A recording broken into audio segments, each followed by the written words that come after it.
Welcome back for another episode, guys. Sorry I haven't really been on top of my game with surgery and everything. I've just been kind of making things happen, so bear with me. I'm healing up. I'm feeling a little bit better, and I really appreciate y'all tuning in. Today's going to be super random. I had some ideas for videos I wanted to do, but I didn't really want to do them yet because I can't be as involved as I want to be. I can't go do some stuff right now that I want to do for the next couple videos, so we're just going to do random time. Sorry for the glare in my glasses, ring lights, catching it every time. But we're going to talk about multiple things today. We don't know where it's going to go, so you guys just buckle your seatbelts and let's get at it.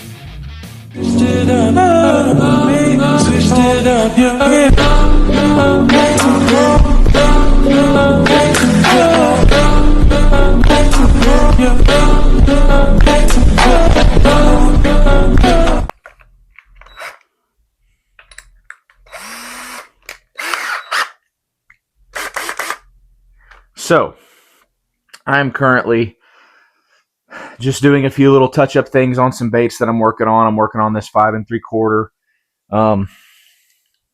working on a big 7 1/4 inch. But I figured while I'm kind of working on this, we can kind of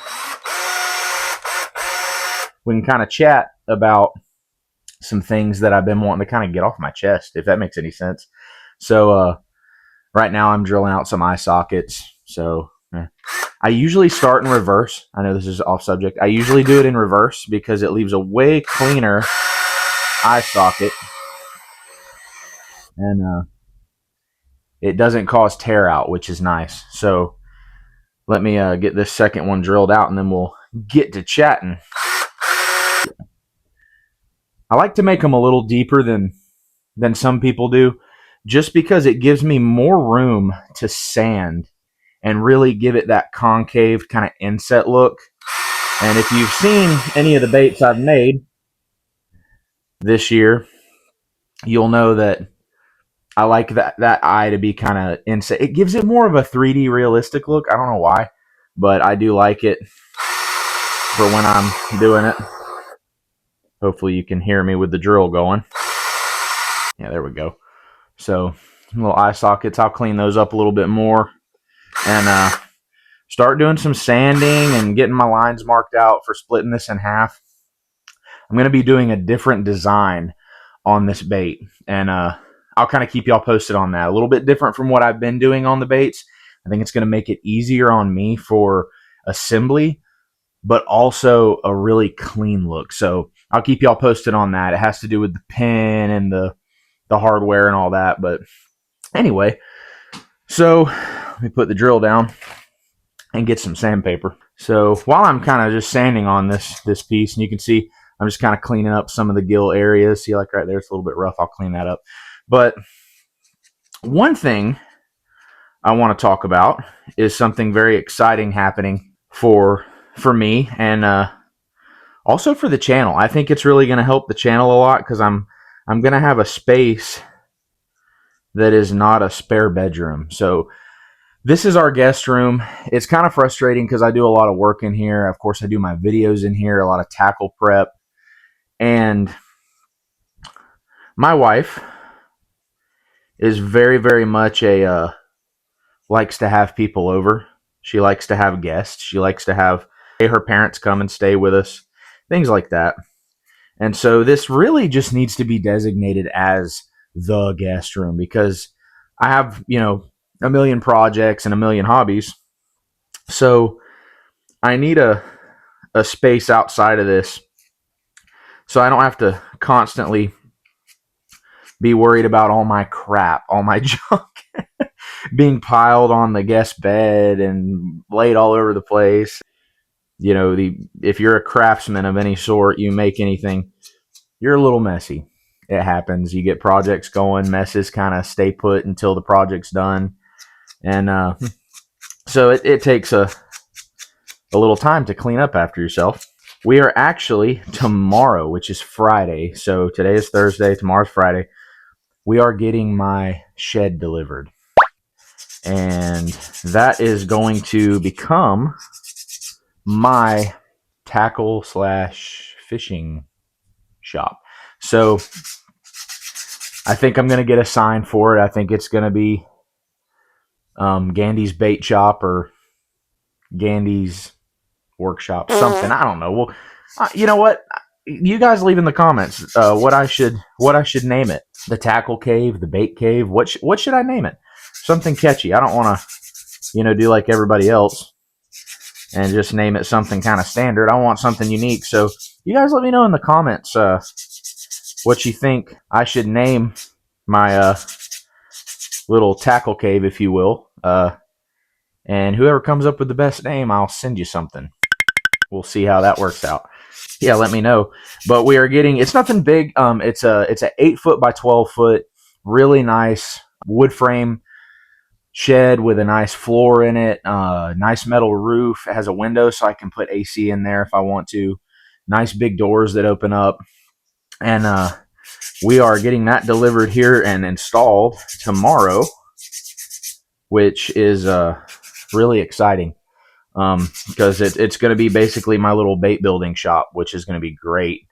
And also a little bit of an escape sometimes, and really excited about that. Good buddy, I call him my brother, but my good buddy Dustin is going to come over since I am very limited right now. I can't lift anything over 10 pounds till July 14th, I think it is. And they said even after that, I need to be extremely careful and take it very easy. So yeah, if you haven't followed the channel or you haven't watched any of my other videos, I just had hernia surgery. So that's why I'm saying I have some limitations. But he's going to come over and help me move my stuff in the shed and kind of start working on it, getting it built and organized, and make my little, bait shop, my little bait building shop. So anyway, that's exciting. We got that going for us. So we just got to come up with a name for it. I'm gonna leave part of that up to you guys. So here's another little random bit of information. So as many of you know, I order a lot of my soft plastics from, I believe it's Osceola, Wisconsin. Anyway, Osceola somewhere up north. And he makes awesome soft plastics. You guys have seen a couple of them in the videos. And so I made a little order from him. It might have been 2 weeks ago with some custom, I wanted a bunch of different lures, but all the same custom color that I really, really like. And so he got to work on it when he could, and he got them made and took them to the post office and got them shipped out.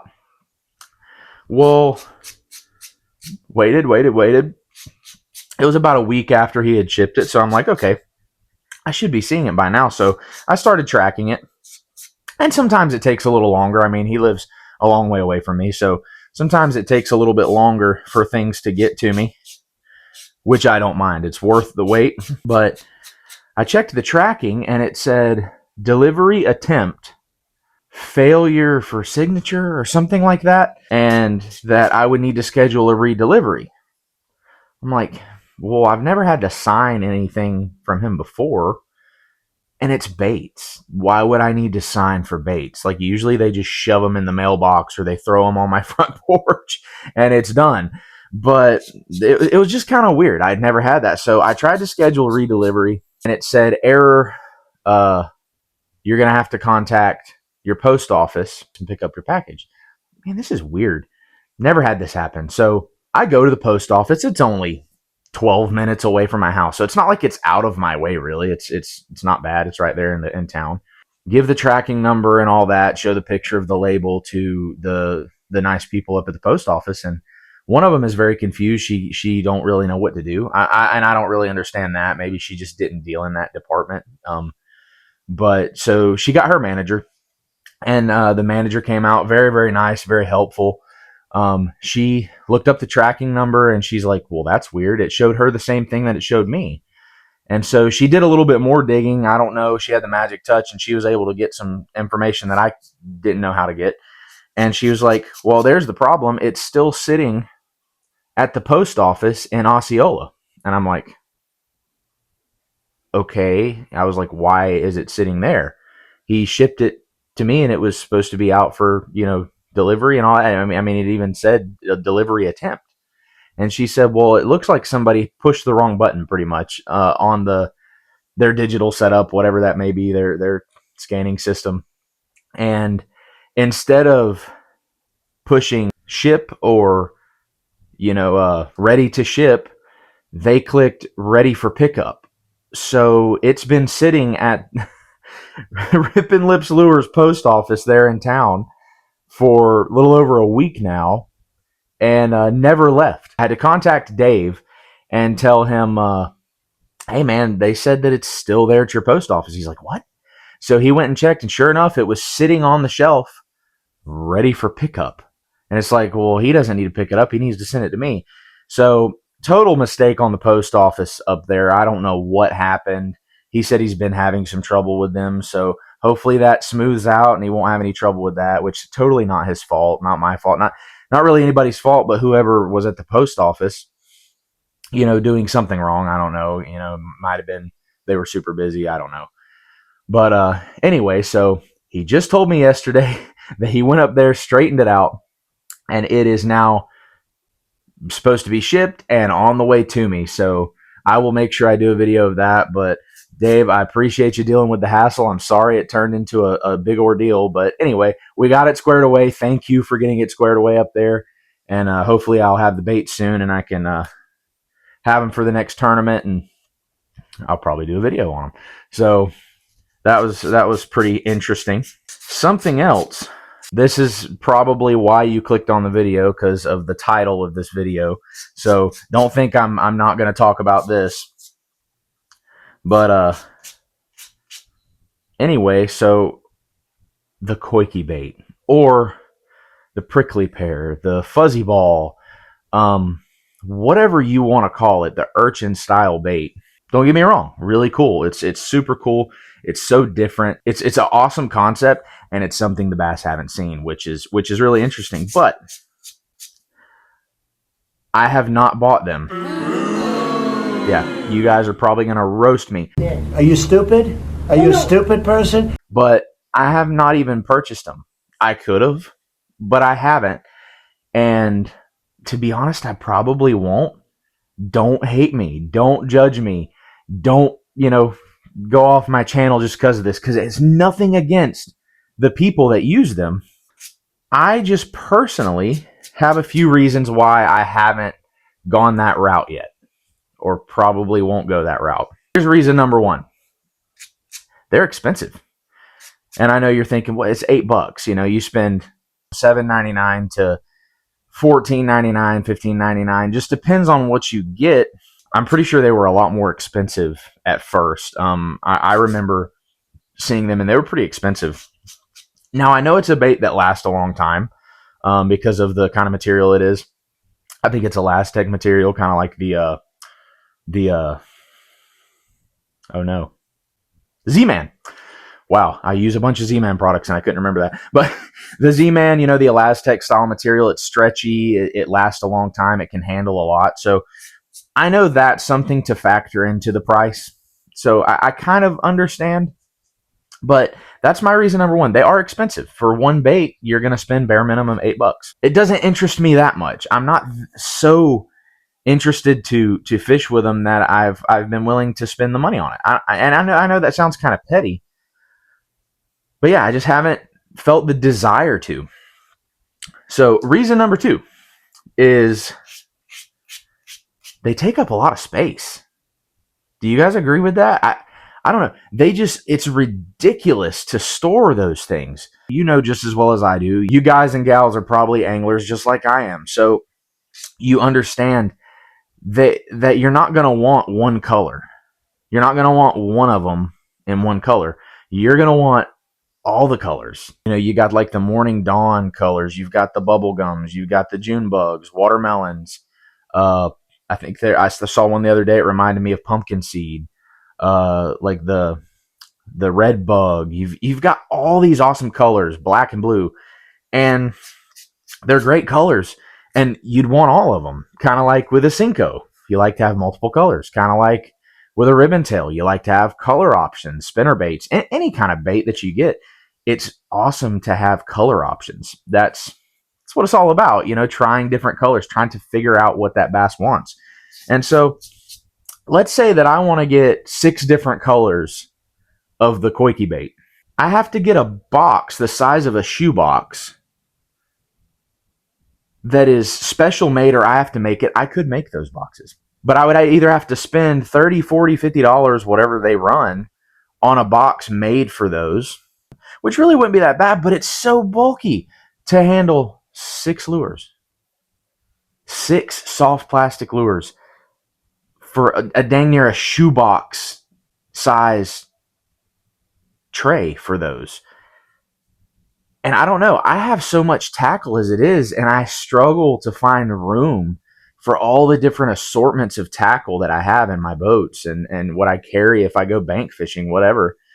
And so it just seems like such a huge space taker. I'm not saying it's a waste of space. I mean, especially if you're going to fish it a lot.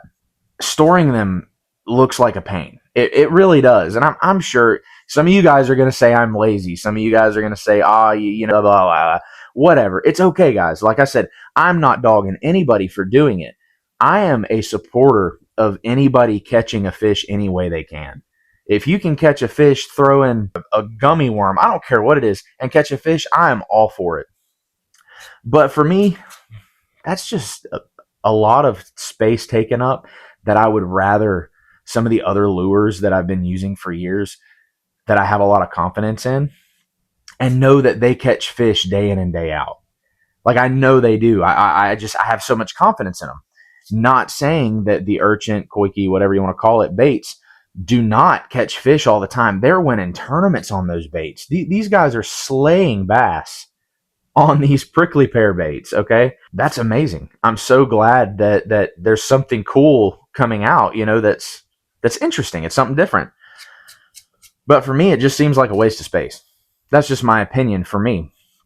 Now, reason number 3 is, and you guys tell me if you think I'm wrong, I feel like the situations that anglers are fishing the Urchin style baits, I could fish 10 other baits, other different rigs, and get the same result.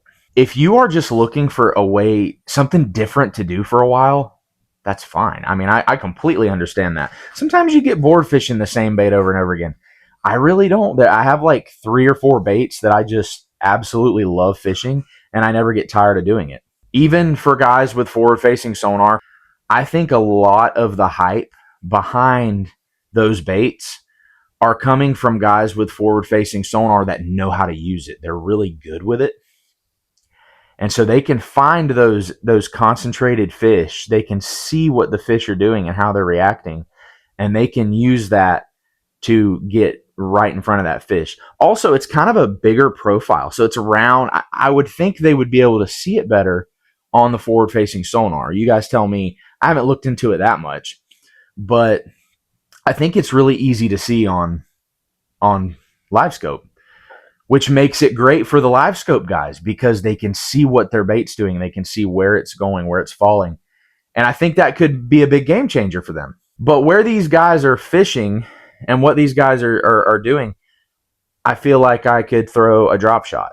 I feel like I could throw just a really light Texas rigged Cinco swim bait, with a swim bait head spoon, like a Magnum spoon or something like that. Or even like the small little, Johnson spoons or whatever. I feel like there's a million different ways to catch those fish and you get the same result. I think it's just the hype because it's new, and that's okay. That's perfectly fine.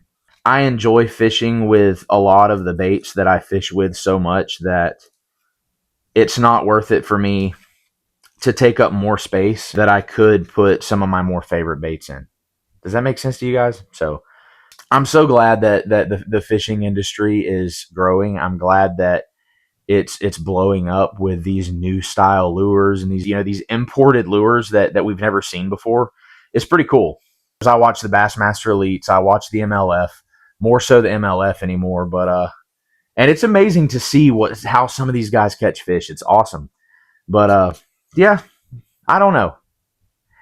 You guys tell me, should I go get one or two of them and just fish them? I mean, I don't know if it, for me, I don't know if it's worth it.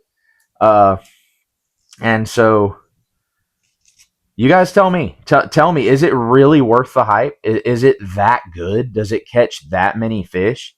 Does it catch that many big fish? I've been hearing guys saying that it catches big fish. So, you know, you guys tell me, give me your input on that. I want to know, because I'm not like being weird about it. I'm not being a jerk about it, because I totally support it. It's perfectly fine. Um, but again, I think it's one of those phases, because every newer bait that comes out has a phase. Um, it's kind of like the big glide baits. Okay, these are still in phase. There's a lot of guys that still love using these. Like I said, they still are very, very popular. But these blew up kind of like the Urchin style baits, have. And a bait, something new comes out, everybody goes crazy over it. People catch some good fish on it because it's something different. And then it fades out, and then it just sits there and is taking up space. And I don't know. I think if you spend your hard-earned money on something, it needs to be something that gives you enjoyment for a really, really, really long time, or forever. That style, that rig, whatever it may be. For me, you can't beat a Texas rig. A Texas rig is so versatile, but there's so many different ways that you can set up your Texas rig to improve your bite, or to get that extra bite, or to go along with the conditions, whatever it may be, the body of water you're fishing. So a 3/16 to quarter ounce weight, offset round bend worm hook, and speed worm, ribbon tail worm, a Cinco. But a Texas rig never gets old. For me, it's not a waste of space. It's something that I always want to have on my boat, because I grew up fishing that way. It's how I learned. It's what got me into the sport. It's what drives my passion now. It's what started all of this. And so that's just my opinion. I think it's a phase. I think it's going to fade out a bit. Bass are going to get used to seeing it. They're going to see a bunch of them and get used to seeing it, just like every other bait. Kind of like the umbrella rig, the Alabama rig. Um, that was huge. It blew up. It was a huge deal for a couple years, and now you don't really hear about it much. I mean, you see guys using it. They've came out with some new like, I don't even know what, I guess it's like resin ones, or like plastic ones that aren't metal. They're not super, super heavy. They're a little bit smaller, more compact. Those are pretty neat. That's a cool concept, but you don't really hear about those as often as you do the Coike Bait, and so it kind of faded. Guys kind of stopped talking about it. Now, I will say there's one guy, Mikey Balls. He talks about everything. That's one thing I love about him. He talks about everything all the time. You never know what bait that guy's going to pull out. So shout out to him. Baits just kind of come and go, but you have those staple baits that just never fade away. The Texas rig, the topwater frog, the drop shot. I mean, it's just the Carolina rig. I mean, that's been around for years, and people still use the heck out of that. Crankbaits, spinner baits, buzz baits, they never go away. Those are always popular. You will see so many ads for new buzz baits and new spinner baits that come out, new jigs, things like that, and they just stay around forever. But there's certain baits that it's a trend, and I'm not one to follow trends. I'm not a trend guy. I still like my old metal music. I still like an old Chevy pickup. I don't care for change too much, and so I'm not into trends. And not saying anybody's wrong for going along with some of the trends, it's fine. But it's just not me. And I think the Coike Bait is a huge trend right now, and it's not saying I won't end up breaking down and going and getting some, or if somebody gives me some, I'll gladly fish with them. But it's just not on my top priority list. I don't think I need to spend my time using that. I think I need to focus on just becoming a better angler, being able to use bare minimum, being able to use old school methods and get better at those old school methods, because there's always room for improvement. Everyone has room for improvement, and there's always something to learn. That's what I love about the sport. You are constantly learning about the sport and different ways to catch fish, and you know, different ways that the fish are reacting, and it's awesome. So, but yeah, you guys give me your opinions on all that. That's just my 2 cents worth. I think it's a trend. I think it's going to fade just like everything else. That's why I haven't done it. So call me weird, call me an outcast, throw me to the wolves. It's okay, guys. I don't think it's all it's cut out to be. And I could be completely wrong. It might be the best thing since sliced bread. But for now, I think I'm going to stick to my guns and fish what I love fishing, stick with my style, and just get better at my style of fishing. But either way, I think Jason Christie, was it Jason Christie? I think he ended up getting a blue trophy with Bassmaster using a Coike bait. So congratulations to him. That's an awesome accomplishment. That's on one of my that's a bucket list item for me. I would love to be able to go fish in the elites or in Major League Fishing and get me a trophy. That's always been a dream of mine, is to be able to go compete at a higher level and get me one of those trophies. That'd be awesome. But anyway, enough about that. So just a little bit of cleanup. You probably can't even tell I did much. I've sanded around the eyes. I'll still do some work there, and sanded around the gills a little bit, taking down some of those sharper edges, and around the fins there, which I still need to hit that one. It's pretty sharp. Sometimes it's a little difficult to get into that little corner right there. But yeah, let me know how you guys like the bait stuff. Hopefully you like the products. And guys, if you ever want one of these, let me know, and I'll work with you on trying to make one, and I'll do a custom color for you and see how you like it. I know my buddy Chase, I'll put his channel up. I made him one, and it was actually in one of his last videos that he did with me and him fishing a little tournament a little bit. He didn't get to fish with it much, but he seemed really happy with his bait. The action of it's phenomenal. I love the action. He seemed really happy with it, so hopefully he catches a monster on it. But let me know how you guys like them. If you want to see a different style of glide bait. So this is just, I think I've perfected this design for me. This design gives me the style of action that I really like out of a glide bait. They're slow fall. They have a really wide twitch, if you want to call it. Glide. They glide to the side really far. I mean, the glide on these is dang near 1.5 feet, 2 foot of glide, which is awesome. And they're just something different. You can also, with these, with this design, of course, you can swim it. So you can just do a steady retrieve on it, and it has a nice swimming action to it. So I'll make sure that I get, after I finish up one of these, I'll do some on the water testing with it, because this one isn't going to anybody as of right now, unless one of you guys want it and let me know. But one's probably going to be mine, or this one, or the big one. And I'll show you some video of the action of this. It's really good. It's a little bit different than most glide baits. It just has a little bit different action.